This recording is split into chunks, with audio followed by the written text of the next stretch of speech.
마늘 냄새나는 아시안. 개고기 먹는 더러운 여자애. 한국에서 살지 뭐하러 미국까지 왔냐? 너희 나라로 돌아가. 초등학교 시절 동양인이라는 이유만으로 매일같이 괴롭힘을 당했어요. 머리채를 잡히고 책상에 낙서를 당하는 일도 다반사였죠. 저도 똑같은 나이의 한 아이였지만 이방인 그 이상 그 이하도 아니었어요. 이렇게 학창시절 이유도 없이 따돌림 당하던 어린 소녀가 지금은 많은 이들에게 존경받는 과학자가 되어 소외받는 이들을 위해 피땀 흘려 노력하고 있답니다. 지금부터 왕따 당하던 가난한 한국인 이민자. 소녀가 인류를 위한 노력을 하는 과학자가 될 수 있었는지에 대한 이야기를 들려드릴까 합니다. 안녕하세요. 저는 올리비아입니다. 한국계 미국인 2세로 뉴저지의 작은 마을에서 가난한 삶을 살며 자랐죠. 엄마는 한국에서 간호사로 일하다 미국으로 이민 오신 분이에요. 이민 1세대였던 부모님은 낯선 타국 땅에서 식당, 식료품점 등에서 하루 12시간 이상 일하며 겨우 생계를 이어가셨죠. 제가 5살 때 아버지가 공장 사고로 세상을 떠나셨어요. 어머니 혼자 저와 남동생을 책임져야 했죠. 병원에서 간호사로 일하느라 집에 계실 시간이 거의 없었어요. 어린 나이에 동생의 엄마 노릇을 해야 했죠. 학창 시절은 지옥 같았어요. 아시안이라는 이유로 동급생들에게 끊임없이 괴롭힘 당했거든요. 냄새나는 아시안, 개고기 먹는 더러운 여자애 같은 말들을 매일같이 들어야 했어요. 머리채를 잡히고 책상에 낙서를 당하는 일도 다반사였죠. 가장 충격이었던 건 고등학교 화장실에서 벌어진 일이에요. 점심시간에 화장실에 들어가자마자 백인 여학생들이 저를 애워싸더니 제 머리채를 변기에 처박았어요. 구토감이 치밀어 올랐지만 꾹 참아야 했죠. 한국으로 꺼져라며 그들을 이유도 없이 절 괴롭혔어요. 질린다는 듯 비웃으며 떠나는 그들을 보며 저는 참았던 눈물을 쏟아냈어요. 차가운 변기에 얼굴을 묻고 오열하며 생각했죠. 나는 이 나라에서 살 자격이 없는 걸까?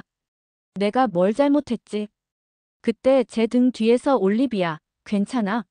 하는 목소리가 들렸어요. 눈물 범벅인 얼굴을 들어보니 우리 반 전학생 로지가 서 있었어요. 로지는 흑인 여학생이었죠. 저와 같은 차별의 아픔을 겪었을 거예요. 로지는 화장지로 제 얼굴을 닦아주며 말했어요. 올리비아, 넌 잘못한 게 없어. 내가 부끄러워할 필요 없어. 그들이 잘못한 거야. 그날 처음으로 따뜻한 위로를 받았어요. 학교에선 늘 혼자였던 제게 로지의 우정은 큰 힘이 되었죠. 하지만 집에 돌아오면 엄마의 근심 어린 얼굴을 마주해야 했어요. 병원 업무로 몸도 마음도 지친 엄마의 눈가에는 늘 그늘이 져 있었죠. 30대 후반의 젊은 나이에도 불구하고 늘 피로에 찌들어 보였어요. 엄마는 식탁에서 한숨을 내쉬며 말씀하시곤 했죠. 올리비아야, 엄마도 정말 힘들다. 하지만 우리는 이 나라에서 살아남아야 해. 열심히 공부해서 꼭 성공해야 한다. 그 말씀을 들을 때면 가슴 한구석이 아려왔어요. 엄마의 고생을 끝내드려야 해. 꼭 성공해서 엄마를 편하게 해드리고 말 거야. 저는 매일 밤 엄마가 주무시는 모습을 지켜보며 다짐했어요. 아등바등 살아온 이민자의 삶. 그 고된 역사를 딛고 일어서서 제 세대는 지금보다 나은 삶을 살 거라고요. 강인한 의지로 고등학교를 우등으로 졸업한 저는 장학금을 받아 명문대에 진학했습니다.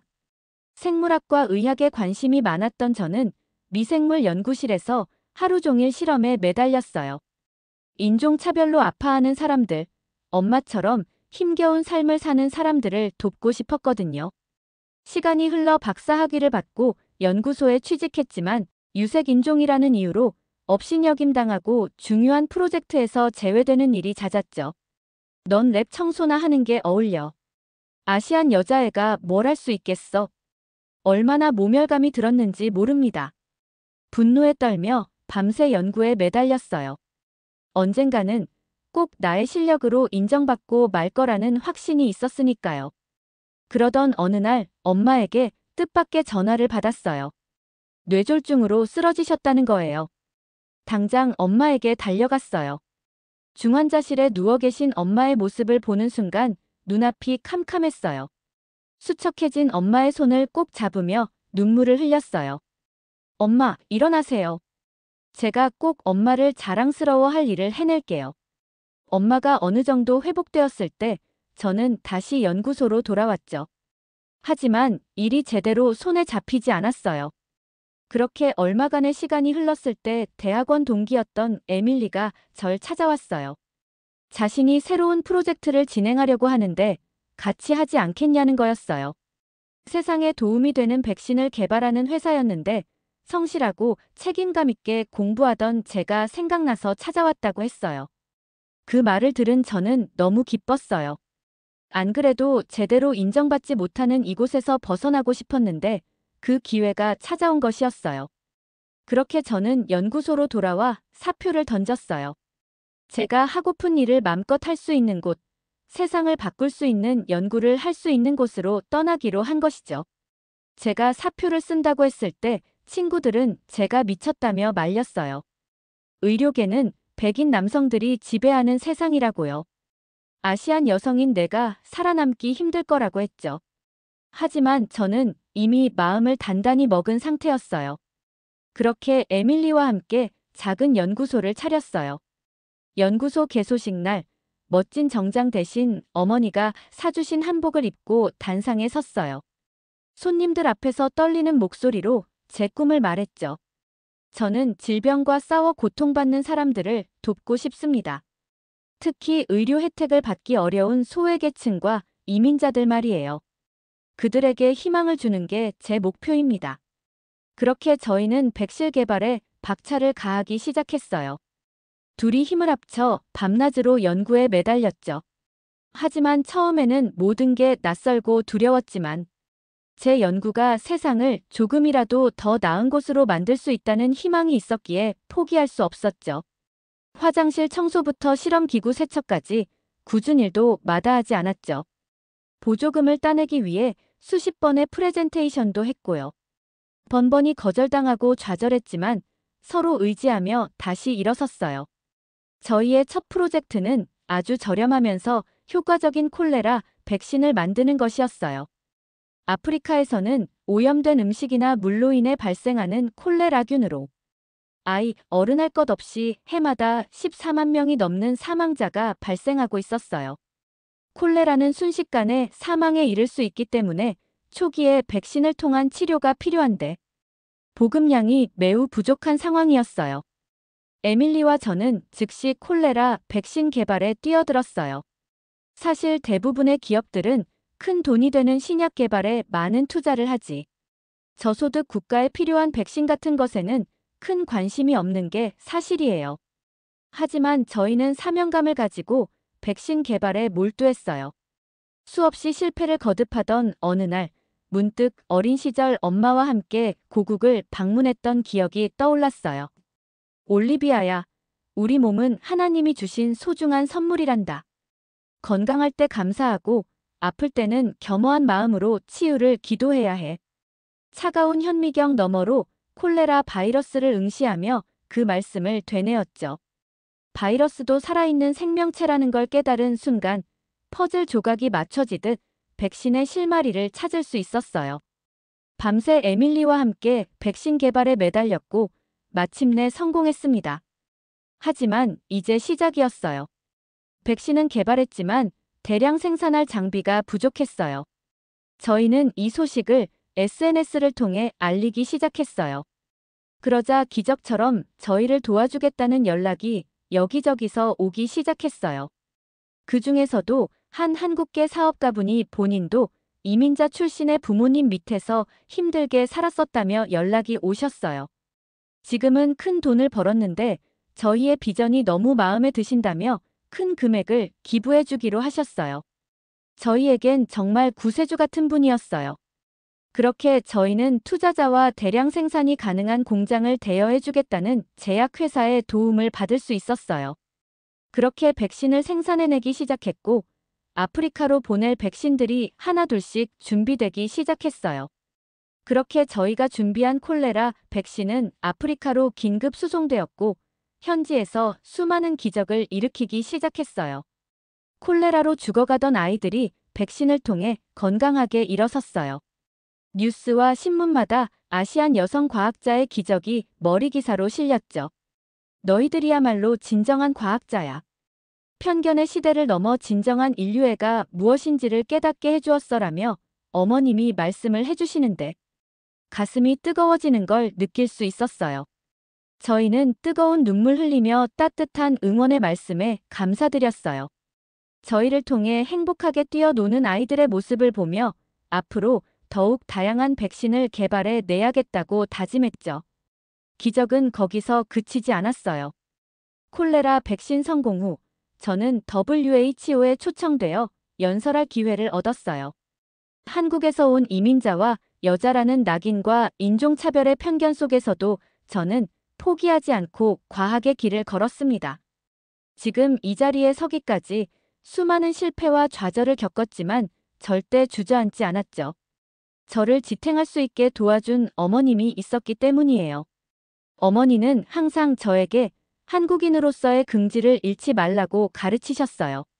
미국에 이민을 왔지만 한국의 역사 공부는 과할 정도로 가르치셨어요. 일제강점기, 한국전쟁, IMF 등 세계사적인 사건을 겪었지만 한국인들은 끝내 극복해냈어요. 그 불굴의 의지가 한국인들의 DNA 속에 자리 잡고 있는 것이죠. 현재 저는 미국인으로서 살아가지만 한국인이라는 뿌리를 간직하며 살아갑니다. 이러한 의지가 있었기에 지금의 제가 있다고 생각합니다. 전 세계에는 다양한 인종들이 섞여서 살고 있습니다. 우리는 각자의 뿌리를 간직하고 있지만 하나의 인류로서 동등한 가치를 지니고 있습니다. 때문에 기회의 평등을 누릴 수 있는 사회가 되었으면 합니다. 그래서 저는 과학은 소수의 것이 아니라 모두를 위한 것이라 믿고 있습니다. 이 과학을 통해 인류가 행복할 수 있도록 작은 보탬이 되었으면 합니다. 제 연설이 끝나자 회장을 가득 메운 청중들은 기립박수를 쳤고 저는 바닥에 떨어지는 눈물을 훔칠 수밖에 없었어요. 해냈다, 해냈어, 엄마. 내가 성공했어. 연설이 끝나고 한 아프리카 소녀가 저에게 달려와 안겼어요. 올리비아 언니, 나 커서 언니처럼 훌륭한 과학자가 될 거예요. 그 아이의 눈에서 저는 어린 시절의 제 모습을 보았어요. 꿈을 갖고 나아갈 용기만 있다면 누구나 세상을 바꿀 수 있어요. 에밀리와 함께 자리로 돌아가는데 웬 남자가 악수를 청하며 자신을 소개했어요. 안녕하세요. 저는 누리바이오 연구소장 마이클이라고 합니다. 말씀하신 대로 과학은 모두의 것이죠. 저희도 올리비아님과 같은 마음으로 연구를 진행하고 있어요. 우리 함께 이 길을 걸어보면 어떻겠습니까? 남자의 미소에 담긴 진심이 느껴졌어요. 우리는 서로 고개를 끄덕였죠. 그 후로 인종과 성별을 뛰어넘는 과학자들의 협력이 시작되었어요. 함께 힘을 모아 다양한 연구를 시작했어요. 그날도 이른 아침부터 연구실을 찾은 저는 아침 회의를 준비하고 있었어요. 그때 정부에서 저희 회사로 연락이 왔어요. 저는 그 전화를 받고 깜짝 놀랄 수밖에 없었어요. 중국에서 시작된 바이러스가 전 세계로 퍼져나가고 있다는 이야기였어요. 비상사태였어요. 신종 바이러스 감염이 전 세계적으로 확산되고 있었고 그 사태는 걷잡을 수 없이 커지고 있었어요. 질병관리본부에서는 전국민 외출 금지령까지 내리게 되었죠. 바이러스의 전파 속도는 매우 빨랐고 사망자 수도 급격히 늘어만 갔어요. 팬데믹 앞에서 무력해진 저희들의 모습을 보며 낙담에 빠지기도 했지만 저희들은 정신을 차리고 백신 개발에 몰두해야 했어요. 팀원들은 바이러스 정보를 긴급 공유하고 대책을 논의하기 시작했죠. 이미 수많은 감염자와 사망자가 발생한 상황, 백신 개발이 시급했습니다. 그때 마이클이 중대 발표를 했어요. 올리비아, 정부와 긴밀히 논의 중인데 당신이 수석 연구원을 맡아 백신 개발을 주도해 주었으면 해요. 지금 우리에겐 당신밖에 없습니다. 갑작스런 제안에 숨이 멎는 것 같았어요. 하지만 주저할 시간이 없었죠. 전 세계가 공포에 떨고 있는 이 순간 제가 책임져야 할 때였으니까요. 알겠습니다. 제 모든 걸 다 쏟아붓겠습니다. 에밀리와 마이클, 그리고 정부 관계자들과 함께 긴급 태스크포스를 꾸렸어요. 24시간 쉴 틈 없이 연구에 매달렸죠. 바이러스 샘플을 확보해 연구하기 시작했어요. 이 바이러스로 인해 제2의 흑사병이라는 말이 생길 정도로 매우 빠르게 전파되고 치명적인 결과를 가져오고 있었어요. 분석 결과 RNA 바이러스의 한 종류인데 숙주의 세포를 감염시켜 급격히 증식하는 특징이 있었죠. 폐부터 공격해 호흡 곤란을 일으키고 혈관과 신경계까지 파괴했어요. 치사율도 매우 높은 편이었어요. 제대로 된 백신이 없다면 막을 수 없는 악몽 같은 괴물이었죠. 올리비아, 어떡하죠? 시간이 없어요. 백신 개발이 불가능할지도 몰라요. 에밀리가 떨리는 목소리로 말했어요. 눈앞이 깜깜해지는 것 같았지만 포기할 순 없었어요. 안 돼. 이럴 때일수록 냉정해져야 해. 꼭 방법을 찾아낼 거야. 팀원들은 수많은 아이디어를 내고 연구를 거듭한 끝에 새로운 백신 후보 물질을 개발해낼 수 있었어요. 컴퓨터 시뮬레이션 상으로는 완벽했지만 임상시험이 필요했어요. 하지만 팬데믹이 절정에 달한 상황에서 오랜 시간을 들여 실험을 할 여유가 없었어요. 저는 망설임 없이 스스로 임상시험에 나섰습니다. 올리비아, 안 돼요. 위험해요. 에밀리가 제 팔을 붙잡았지만 막을 수 없었죠. 누군가는 해야 해. 내가 먼저 앞장서야 다른 사람들도 나설 수 있어. 백신 주사를 맞는 순간 온 세상이 빙글 도는 것 같았어요. 부작용으로 열이 펄펄 끓고 숨이 가빠왔지만 이를 악물고 견뎠습니다. 다행히 며칠 후 제 몸에 항체가 형성되기 시작했어요. 백신이 효과를 보이고 있었던 거죠. 결과가 발표되자 전 세계가 흥분과 감동의 도가니가 되었어요. 정부에서는 즉시 백신의 대량 생산과 보급에 착수했습니다. 마침내 D-데이, 백신 접종의 날이 밝았습니다. 수많은 사람이 줄지어 선을 이루고 있었죠. 제가 첫 번째로 백신을 접종하자 모두가 환호성을 질렀어요. 올리비아 박사님 만세. 우리의 영웅이에요. 사람들의 눈에선 눈물이 흘렀고 서로 부둥켜 안으며 기쁨을 나눴죠. 그 모습을 보는 순간 그동안의 고된 시간이 주마등처럼 스쳐 지나갔어요. 차별받고 무시당하던 어린 시절, 과학의 길을 택한 순간부터 콜레라 백신, 코로나 백신을 만든 지금에 이르기까지의 장면들이 스쳐 지나갔죠. 힘들었지만 절대 포기하지 않았던 그 시간들이 지금의 저를 있게 했어요. 대통령이 직접 그 자리에 나와 제 손을 맞잡았습니다. 올리비아 박사님, 우리나라 아니 인류의 영웅입니다. 당신의 헌신과 노력으로 우리는 이 위기를 극복할 수 있게 되었습니다. 카메라 플래시 세례를 받으며 전 깊은 감동에 휩싸였어요. 하지만 정작 제 눈에 들어온 건 백신을 접종받고 환하게 웃는 사람들의 모습이었어요. 노인, 어린이, 임산부 등 인종과 나이를 불문하고 모두가 새 희망을 얻은 기쁨으로 가득했죠. 이들의 모습을 보며 저는 감격의 눈물을 흘렸어요. 3년간 전 세계인을 괴롭힌 코로나는 그렇게 힘을 잃고 사라져갔습니다. 코로나 사태가 종식되고 저는 더욱 큰 동기부여를 받으며 새로운 프로젝트를 진행 중에 있어요. 바로 알츠하이머 치료제 개발을 중점적으로 연구하기 시작했어요. 알츠하이머는 치매를 유발하는 원인 중 하나인데 그 원인은 정확하게 밝혀지지 않았어요. 전 세계적으로 치매로 고통받는 사람들이 매우 많았지만 이렇다 할 치료제가 없는 상황이에요. 그래서 우리는 인류를 위한 다음 스텝을 알츠하이머 연구로 정한 거였어요. 수년간의 노력 끝에 드디어 우리는 알츠하이머 원인 물질을 제거하는 혁신적인 원리를 찾아냈어요. 제가 개발을 주도한 그 약은 뇌 속 베타 아밀로이드 단백질을 효과적으로 녹여내 알츠하이머의 원인 물질을 제거했죠. 하지만 아직 시작에 불과해요. 더욱 다양한 환경에서 실험도 해야 하고 임상 실험까지는 꽤 많은 시간이 필요했죠. 하지만 이 정도의 성과를 발견한 것만으로도 큰 걸음을 내딛었다고 볼 수 있어요. 이 소식을 들은 세계 각국의 제약사에서 저희에게 연락이 오기 시작했어요. 큰 투자를 할 테니 자기네들 회사와 함께 신약을 개발하자는 거였어요. 치료제를 개발할 수만 있다면 엄청난 돈을 벌 수 있기 때문이었어요. 하지만 저희 팀원들은 모든 제안을 거절했어요. 결국 대형 회사를 통해 개발이 된다면 약값은 엄청 비싸질 테고 큰 돈이 없는 대부분의 사람들은 혜택을 못 받을 게 뻔했기 때문이에요. 누구나 혜택을 누릴 수 있게 만드는 게 저희의 소명이었기 때문이죠. 반드시 저희의 손으로 치료제를 개발해야만 하는 이유였어요.